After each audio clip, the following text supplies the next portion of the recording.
Hallo und herzlich willkommen zu meinem The Knitting Translator Podcast. Heute habe ich eine ganz kurze Folge, die eigentlich nur nochmal meinen Aufruf zum Teststricken meines ersten Designs, das ich auch publizieren möchte, beinhaltet. Und also der Teststrickaufruf ist schon auf Instagram und auf Ravelry erschienen vor ein paar Tagen. Ich konnte leider kein vollständiges Video aufnehmen, aber ich denke, es ist sinnvoll, diesen Aufruf nochmal mit einem Video zu unterstützen. Einfach nur damit ich auf allen Kanälen, wo ich etwas umfangreicher vertreten bin, auch tatsächlich einen sichtbaren Aufruf gestartet habe. Also, wenn ihr Interesse haben solltet am Teststricken meiner First Impression Blouse, dann guckt euch dieses Video an. Es wird in diesem Video nur um dieses Design gehen und nur um diesen Teststrick. Ich habe leider keine Zeit, eine vollständige Folge aufzunehmen. Ich habe ganz viele Ideen und ganz viel Material, aber durch die Arbeit, durch die Ferien meiner Tochter, durch einen Umbau in meinem Schlafzimmer, in dem wir uns gerade befinden, habe ich einfach nicht den Freiraum, eine Folge in Ruhe aufzunehmen. Deswegen verschiebt sich das noch ein bisschen mit den weiteren vollständigen Folgen. Ich hoffe nicht so lange. Ich werde auf jeden Fall die nächstbeste Gelegenheit dafür nutzen, um eine normale Folge aufzunehmen oder zwei sogar, weil ich ganz, ganz viele Sachen habe, die ich mit euch teilen möchte. Aber ich habe im Moment einfach nicht die Zeit und auch nicht die Möglichkeit. Meine anderen Zimmer, außer das Schlafzimmer, sind vollgestopft mit allen Sachen, die aus dem Schlafzimmer dorthin gewandert sind. Ich kann zwar wieder in meinem Schlafzimmer schlafen, aber ich habe hier keinerlei Möglichkeit, gescheit Sachen unterzubringen, weil, was ihr nicht sehen könnt, also ihr könnt zwar mein normales Bett sehen, aber das, was ihr nicht sehen könnt, ist hinter euch. Da ist wie soll ich sagen, also ein Loch in der Wand ist da nicht mehr, aber es ist ein neues Loch entstanden in der Wand und die andere Wand sieht so aus, als würde ich im Rohbau hausen. Ja, also im Sommer ist es natürlich egal oder halbwegs egal. Es sieht einfach nicht so schön aus, aber ich habe viel Platz jetzt. Ja, aber nichtsdestotrotz dachte ich unterstreiche meinen Teststrickaufruf mit einem kurzen Video, damit diejenigen, die vielleicht noch unentschlossen sind, schon mal sehen können, worum es eigentlich geht. Und damit diejenigen, die mit mir nur auf YouTube quasi verbunden sind oder mich nur von YouTube kennen, auch die Möglichkeit bekommen, an diesem Teststrick teilzunehmen, wenn ihr denn wollt. Es sind schon einige Bewerbungen oder Anmeldungen zum Teststrick eingegangen und ich werde auch sagen, bei welchen Größen ich im Moment noch Bedarf habe. Das heißt aber nicht, dass es bei anderen Größen noch keine Stelle oder kein Platz mehr sozusagen ist. Ich habe noch meine Entscheidung noch nicht getroffen, was die Teststrickerinnen angeht. Die einzigen, die schon fest im Teststrick drin sind, solange ihr wollt, sind natürlich meine Patroninnen bzw. meine Patreon-Mitglieder, euch habe ich das quasi von mir aus angeboten, dass wenn ihr Teststricken wollt, dann seid ihr auf jeden Fall dabei. Ich werde auch die fertige Anleitung nach dem Teststrick auf Patreon veröffentlichen. Also alle Patreon-Mitglieder von mir werden die Anleitung so oder so bekommen, aber ihr könnt euch halt auch am Teststrick beteiligen. Und alle anderen, die an dem Teststrick sich beteiligen wollen, können sich auf Instagram die Informationen angucken und auf den Link gehen auf Instagram beziehungsweise direkt auf Ravelry in meiner Gruppe beitreten und innerhalb dieser Gruppe gibt es halt den Teststrickaufruf. Diejenigen, die weder auf Ravelry noch auf Instagram mit mir irgendwie verbunden sind, beziehungsweise vielleicht keine Ravelry-Seite haben, schreibt mir eine E-Mail. Die Kontaktdaten und alle Links zu dem Aufruf auf allen Kanälen, wo er vorhanden ist, findet ihr in der Beschreibung. ja, also diejenigen, die halt weder auf Ravelry noch auf Instagram drauf sind, schreibt mir eine E-Mail und ja, also ich werde auch alle Informationen zum Teststrick, denke ich mal, hier auf YouTube in der Beschreibung oder auf irgendeine Art halt verlinken, sodass ihr da drauf zugreifen könnt. Und dann muss ich halt schauen. Also wenn ich nicht genug Testerinnen für alle Größen bekomme, die auf diesen beiden Plattformen vertreten sind, werde ich mich melden. Wenn ich aber genug Testerinnen bekomme, dann seht es mir nach. Ja, Strickerinnen, die auf diesen Plattformen mich erreichen können, sind mir natürlich, also da ist die Kommunikation viel einfacher. Ich würde gerne den Teststrick über Ravelry organisieren, weil diese Datenbank aus ja, verschiedenen Perspektiven halt recht bequem ist für Teststricks oder für zum Teilen von Bildern, zum Teilen von Informationen über das Design und so weiter. Aber ganz ausgeschlossen ist es nicht, dass man halt außerhalb von Ravelry irgendwie testen kann. Ich schaue mal einfach, ja, wie ich das so organisieren kann. Und ja, wie gesagt, auf Patreon werdet ihr auf jeden Fall Zugang zu der Anleitung haben, sobald sie getestet und fertig ist und veröffentlicht ist.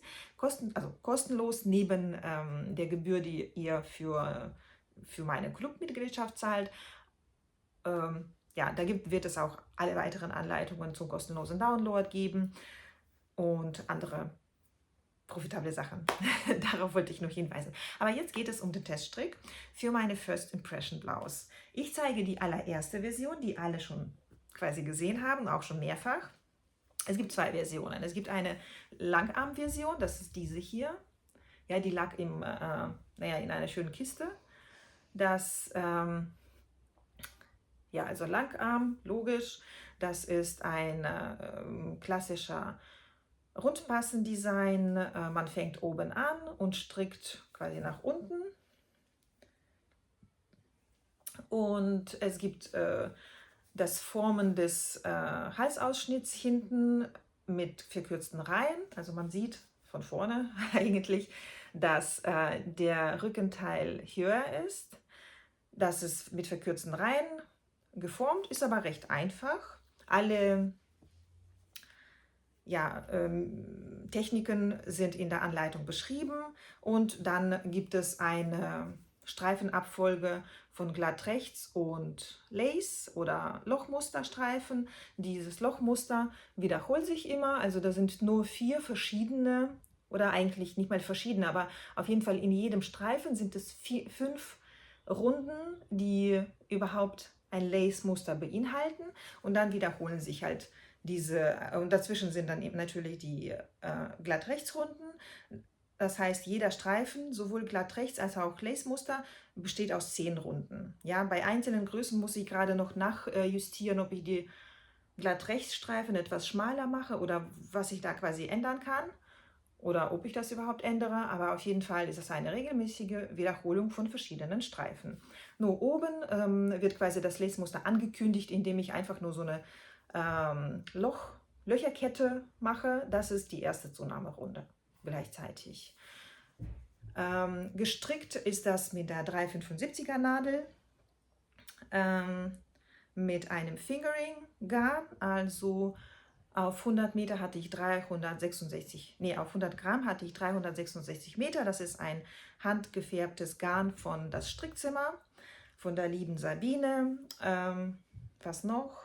Und das ist eine Mischung aus 90% Schuhwolle und 10% Leinen. Ist ein sehr, sehr schönes Garn.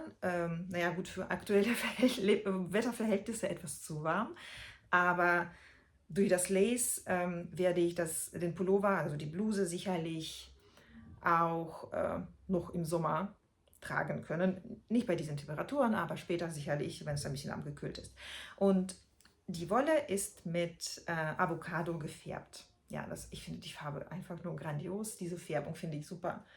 Ja, das ist die erste Version, Langarm-Version.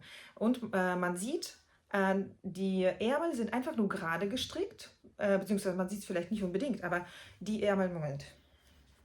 So, die Ärmel sind gerade gestrickt, aber durch das Lace-Muster gehen sie so ein bisschen auseinander, weil Lace-Muster natürlich ein bisschen mehr Raum benötigt. Ja, ich zeige mal. Wenn man das so sich anguckt, dann hat man das Gefühl, dass die Ärmel nach unten ein bisschen ausgestellt sind. So, und beim Ärmel habe ich einen längeren Lace-Streifen und kette direkt auch ab, ja, damit das ein bisschen schön und luftig ist. Und unten am Körper ist das, also endet der Körper auch mit einem Lace-Streifen und der Lace-Streifen geht in das Bündchen, eine rechts verschränkt, eine links über. So, und dann wird abgekettet. Das ist die eine Version mit langem Arm. Und dann habe ich mittlerweile auch die zweite Version mit kurzem Arm zu Ende gestrickt. Ich habe dabei auch ein bisschen die Zahlen korrigieren können, dass die Strickanleitung jetzt für meine Größe auf jeden Fall vollständig ist. Für die anderen Größen sind die meisten Zahlen auch vollständig. Ich muss an einer Stelle, also quasi hier beim Separieren oder beim Abtrennen der Ärmel und des Körpers, noch ein bisschen hin und her überlegen. Aber ich denke mal, dass ich das auf jeden Fall bis Anfang Juli fertig habe.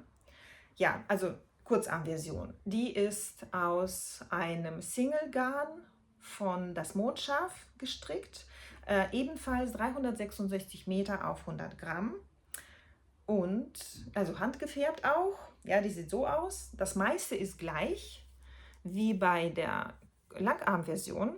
Also auch hier diese Lacekette oben, verkürzte Reihen, oben zum Formen des Ausschnitts, die Lace-Streifen, die Glatt-Rechts-Streifen. Nur ist natürlich die Farbe hier viel lebendiger, einfach nur weil ich halt so ein knalliges Neongrün mit anderen Zuschüssen dazu genommen habe.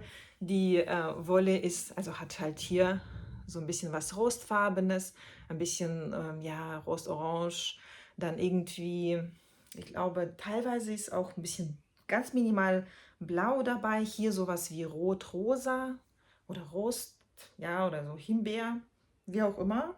Und dann halt immer wieder einfach nur Waldgrün und so weiter. Ja, also so halt ein bisschen lebendigere Farben.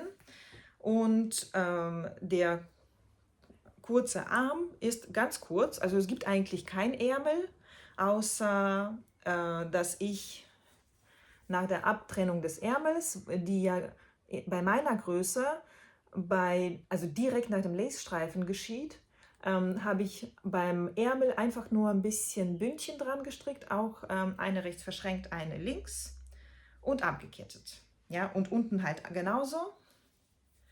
Und daraus ist so ein schönes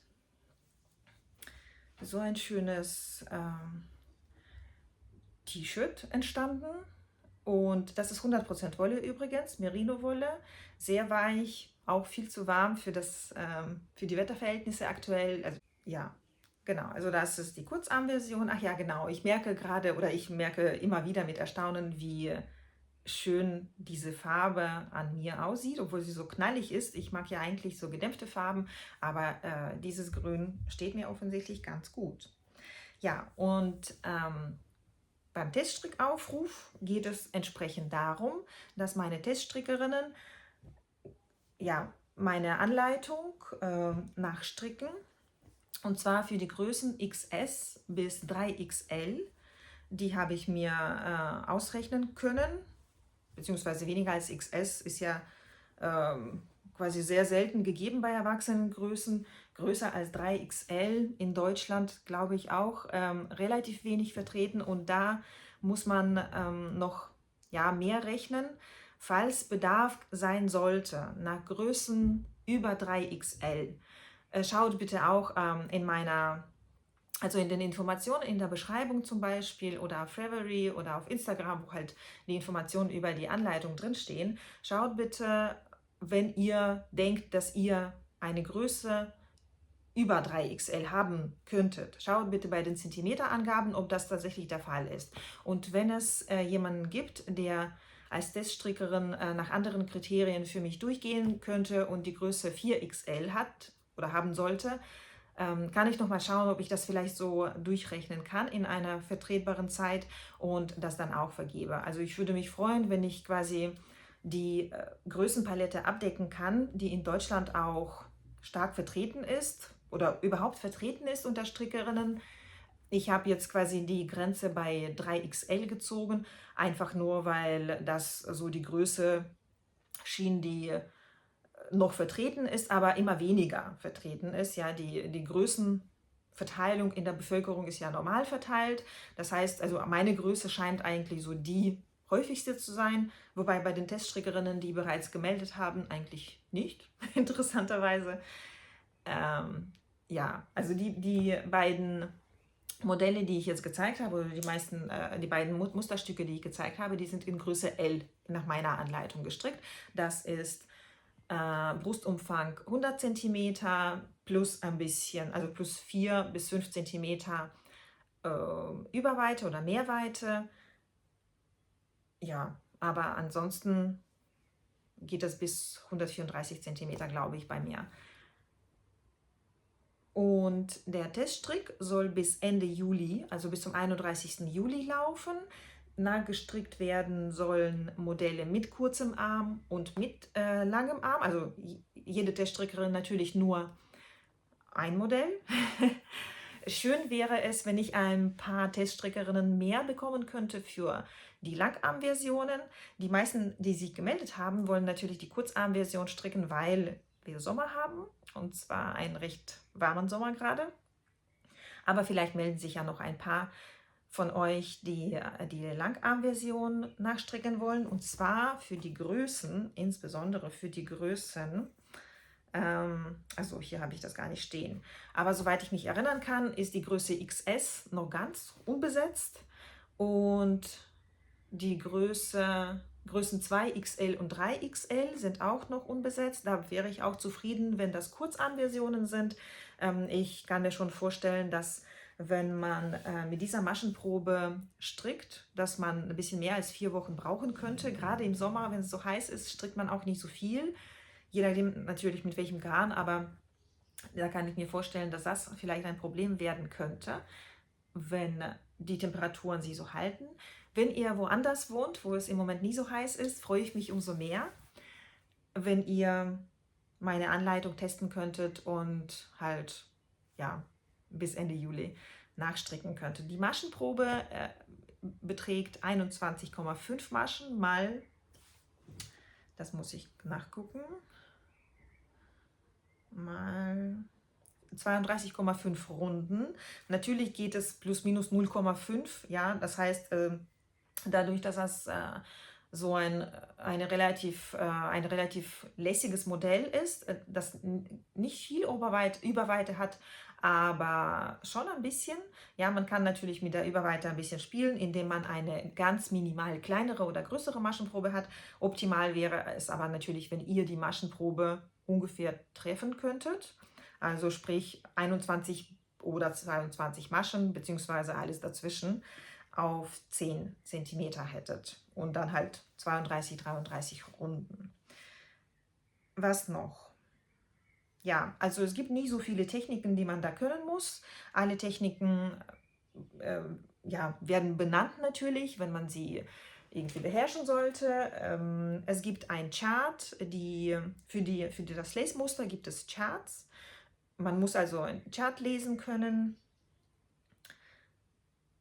Und ja, ich werde wahrscheinlich zu einzelnen Maschen beim Lesmuster oder ja, so Zu- und Abnahmen das sind nur Abnahmen, genau, beim Lesmuster werde ich vielleicht Videos machen. Das werden wir dann quasi gemeinsam feststellen, ob diese Videos notwendig sind. Ja, es wäre schön, wenn sich auch ein paar von euch melden könntet, die noch keine Pullover oder keine Rundpassen-Pullover gestrickt haben. Also quasi Anfängerinnen beim Pulloverstricken oder im Pulloverstricken sind. dann würde ich auch wissen, was ich noch ergänzen müsste, was noch nicht selbstverständlich ist, was vielleicht für mich oder andere Testerinnen selbstverständlich ist. Was noch?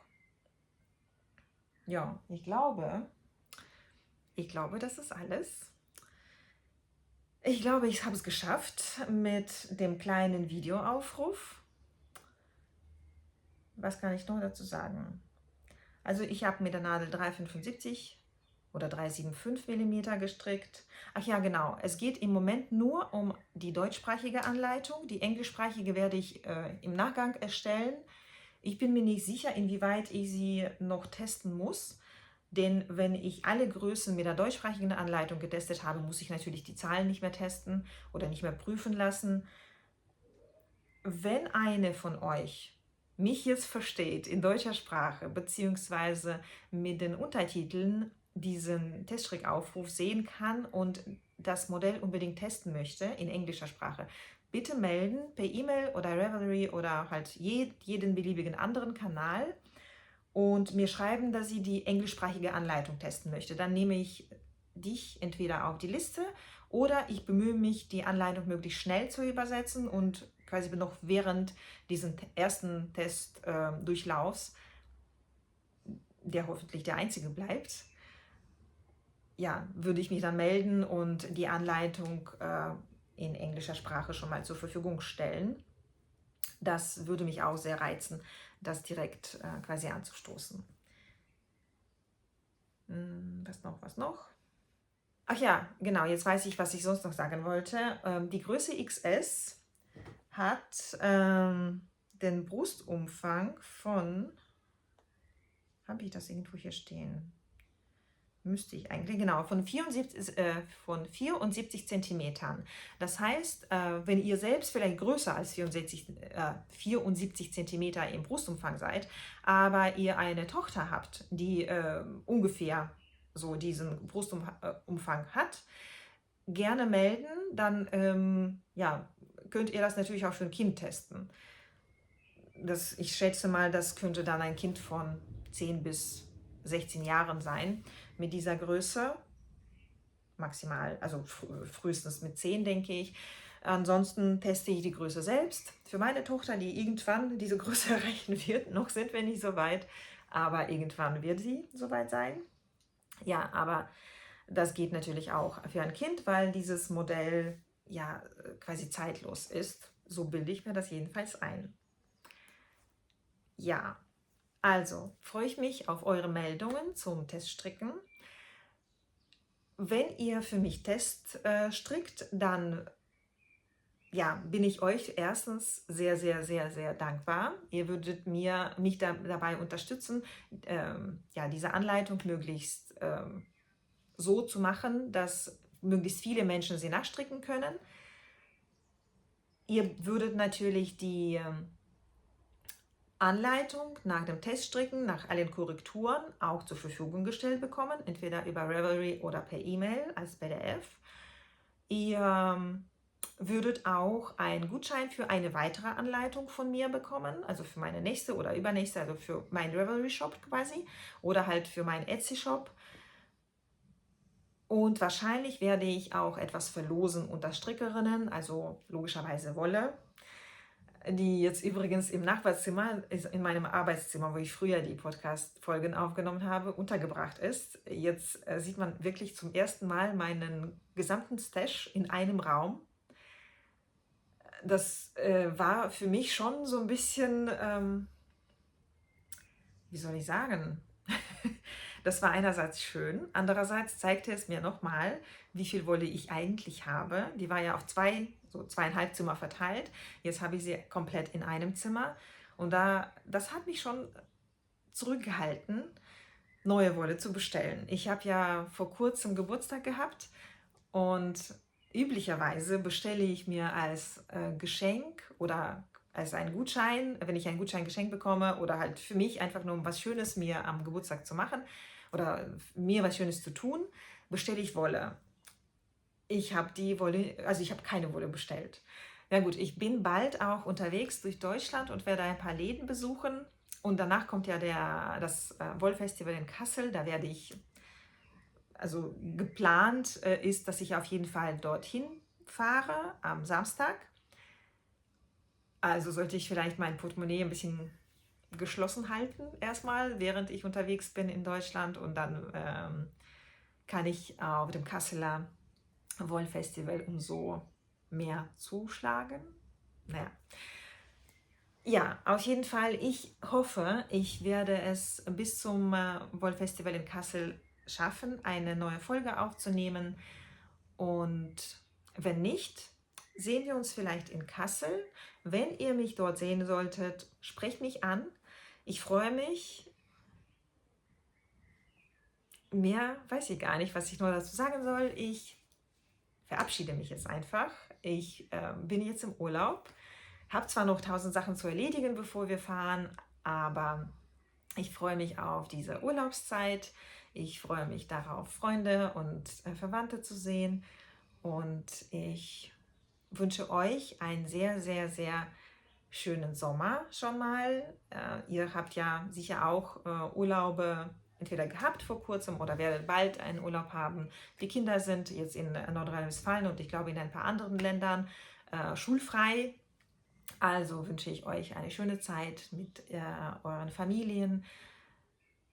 Ich hoffe, ihr habt irgendwie ja so Möglichkeiten im Schatten zu sitzen und zu stricken, und freue mich auf eure Meldungen als Teststrickerinnen oder Teststricker und auf ein Wiedersehen, hoffentlich ganz bald. Tschüss!